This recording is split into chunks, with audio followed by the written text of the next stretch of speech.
Next on our agenda, we are going to have a discussion about inclusion, and it has to do with language, and it has to do with accessibility, and primarily it has to do with the deaf community in these United States.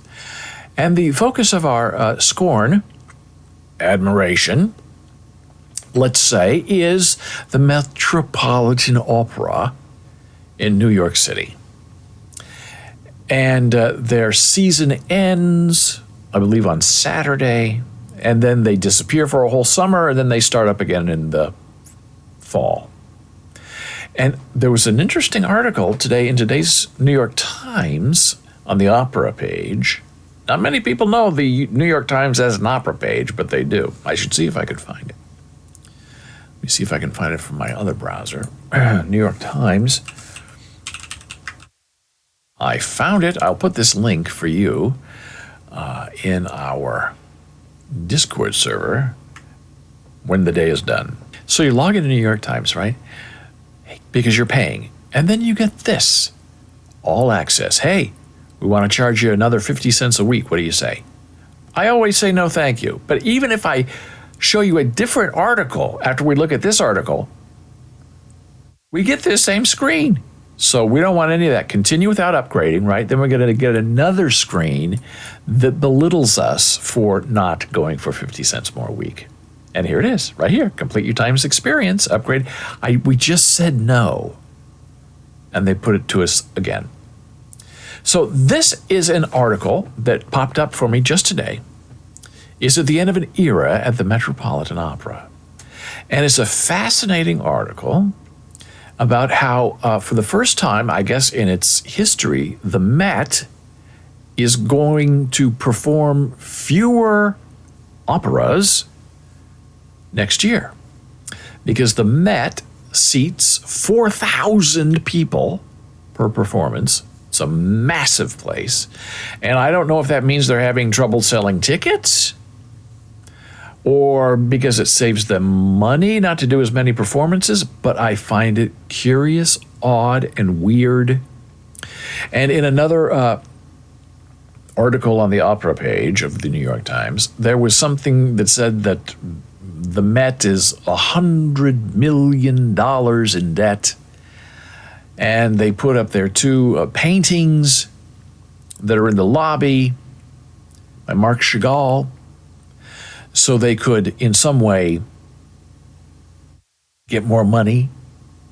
So the paintings that are famous and they're like 36 feet by 6 feet, something, two of them side by side, that Marc Chagall painted specifically for the space have now been made part of the collateral on this loan that the Met needed to use to stay open. I guess after COVID, but for people who know, the Met's been in trouble for many, many years, running at a deficit.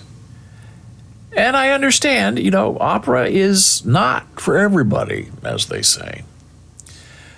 So as we are, watching opera on YouTube and on the Met Opera website, you wonder why a major opera house like the Metropolitan Opera in New York City does not provide interpreted performances for the deaf. Now, in my research, I found in 2019 there was a French production using French Sign Language of an opera, and the signers were on stage, characters, it appears, in the production, and they would sign for themselves, and they would sign for other people on stage also who were singing. And they were in full costume. They were staged into the show and the performance. Interesting, exquisite, exemplary, but very difficult to do because really from the beginning, the interpreters have to be a part of the production. Now, what I call, I don't want to say normal, I will say average interpreting for Broadway shows, and every Broadway show is interpreted. You have the, two or three interpreters, usually stage right, on the floor level with the audience, and they have small lights on them. and they interpret. And they go and they practice a couple of times, and they put on the show, and it's done, and they might do it, 2 or 3 times for the run of a show. So they're not shadow interpreting like the people on stage. They're just there interpreting in regular clothing, not in costume, what's happening on the stage. It's easier, cheaper, quicker, faster, better, stronger to do it that way than to actually make the interpreters a part of the production. So I was very curious, how accessible is the Met to the deaf? And I came away disappointed and surprised because I thought that, like Broadway, the Met, the premier opera house of the United States, and some might say even the world, does not provide interpreted performances for their operas. Now, opera has traditionally been very white and very European, and there has been a dramatic effort to include more people of color, different cultures, different races in performances, non-traditional casting. A part that was played by a young boy is played by a young woman instead. Okay, that all makes sense. That's a progression of the culture. But when it comes to interpreting for the deaf, what the Met does, and that a lot of houses do, is when the performance is, sung in, let's say, Italian, right? They provide text interpretations of what is being sung on stage. So that's okay, but it's not what the deaf deserve. Now, if you go to the accessibility page on the Metropolitan Opera website, they sort of brag about how inclusive they are of people in wheelchairs.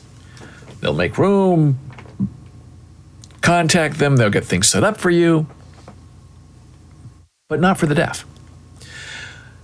And even in their on-demand performances, the performances are captioned in English, but they also do little interviews before, after, sometimes during intermission, that are backstage.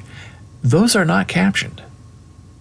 So there's no way the Met can say that they are including the deaf in all things, because they don't. Text English is not American Sign Language. American Sign Language has its own syntax and grammar that is much more related to the French language than the American typed text language, because ASL was invented by a French person. So I decided on Boles blogs, I'll put this link on our Discord server, to write a little article sharing the email that I sent to the Met, asking them if, we could help them, the beautiful Jana Marie, and me, to somehow provide an interpreted performance for the deaf. And it would be interesting and difficult and fantastic, because it's basically going to be, signing for 3 hours, because that's what it is, singing, which is very different than just interpreting spoken dialogue. And, we're not looking for money or anything like that. We're just looking for inclusion that the Met should have been doing all along. So I wrote this article, right? Will the Metropolitan Opera allow the deaf to sing? And this is a logo that I created using an AI art bot. Sign interpreted opera performance here. This is another example, AI art again, of a woman looking very operatic and moving her arms. She's not praying. We're saying that she's using sign language. So and here are some examples. So what we're going to do, because this is important to us, is the Jana Marie Sweetheart is going to be interpreting, signing certain famous operas. And most of these operas are in Italian or French or German. And she's going to translate them into ASL. And we're going to make videos of them and put them online as examples of what needs to happen. Now, there's not going to be any music because we don't have the rights to that. We're not going to see a performer singing other than the Jana Marie Sweetheart. And I don't even think I'm going to caption or open caption what she's singing, signing, because that's not the experience we're trying to create. We're trying to show what this is going to look like and why. So here are some examples from our friends on Reddit who know a lot more about opera than we do, and their suggestions of where we might start in our project to get up interpreted arias on our website. Which website? I don't know yet. I have many interesting ideas. It might be hardcoreasl.com. It might be bolesbooks.com. It might be a whole new opera website. I don't know yet. And then we're hoping that the Met or some other opera company in the world or United States sees this and says, oh, that's how it could work. So we're doing that no matter what. And by the end of the summer, our plan is to have at least 3 exemplar arias online, sung, signed by the beautiful and talented Jana Marie Sweetheart. Now, here are some images. Looks like Lincoln Center, right? It is, but it isn't. But is it? It's not. It's all AI art. And this is the beauty of it. Not that it's fake, but that it has an imagination of its own. These sets look like they could be part of the Met. They're not. They don't exist. Backstage at the Met, the lighting board doesn't exist. Backstage at the Met, lights, beautiful, doesn't exist. A costume drawing of a costume at the Met, no. This is AI art, again. Backstage at the Met, in the costume room, no. It's AI art. The makeup tables backstage at the Met where the performers get ready to go on stage, no. It's AI art. And this part that is all in bold print is the actual email that we sent to the Metropolitan Opera in New York City. Now, it's very hard to find a contact point for the Met. They have a very generic email address, but you want to find a person. You need to find a drill down, and it was very difficult to find anything. I think I maybe found 8. Several I had to guess, send it to them, and 4 bounced back. 4 did not bounce back.